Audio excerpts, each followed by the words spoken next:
এটা কি মটকা কয় না বের কয়? বলে এসে কি কয় এটারে? কেউ কেউ বের কেউ কেউ মটকা কেউ কেউ গুলা। এটা কি মানে আপনি নিজেই বানাইছেন না এগুলা কিনে নিয়ে আসছেন? আমি নিজে বানাই কিনিও। তাই। আচ্ছা, এই মটকাগুলো মানুষে কি কি কাজে ব্যবহার করে? খালি দাম থার করে। শুধু দাম থাকার জন্য না অন্য কোনো কাজে ব্যবহার করে?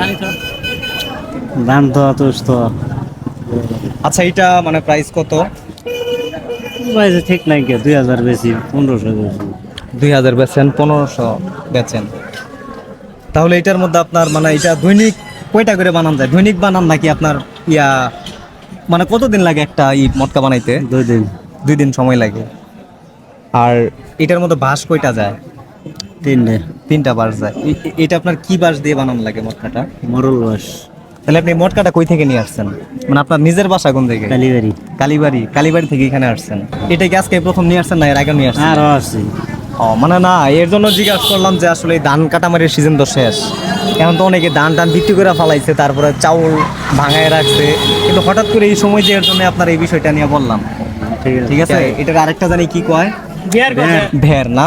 ভের। তবে যাই হোক, এটা আমাদের শেরপুর জেলার আঞ্চলিক ভাষায় ভের বলে বা মটকা বলে। বা আপনারা কি বলেন অবশ্যই কমেন্ট করে জানাবেন।